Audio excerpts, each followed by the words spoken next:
Jalup Commissioner ma Suba West Sub-County, County ma Homa Bay Samson Akach, ogolo siem ne jogo mawuok e gwenge mamoko ni dhi tero e dho wedhe mantie Sub-County no ka okoni thothgi gin jomahundu ma dhi nyayo timbe mag jore e alworano to giwuondore ni gin gi nying mag tera. Akach wacho ni tend arita kwe ma Suba West osefwenyo ni thoth jogo madhi e chula manie alworano machalo chula Mfangano, Ringeti, Eremba kod mamoko kadhi tero mon liete to nonro mage malong'o to onge. Okoni kaka yor neno ni arita e dho wedhe moluoro chulago osebedo makare. Joter mawuok e gwenge maoko kadhi tero e Sub-County no nyaka bed gi barua mar chief manyiso kuonde magiwuokie kod nonro magi kaachiel gi oboke manyiso ni gin joma obidhore kata certificate of good conduct ma kaonge to gibiyienegi tero e alworano.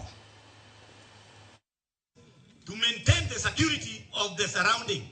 Jogo mowuok oko ma ok wang'eyo oanya kach waseme wa ugenyo akanyi to biro ka to akiae obed gi barup chief ne gi kitambuliso gwengego to dhi turgi kunyawe, and that one is very clear and we are very serious on it. Moko biro ka ni en owe turgi no biro tero dhako ka.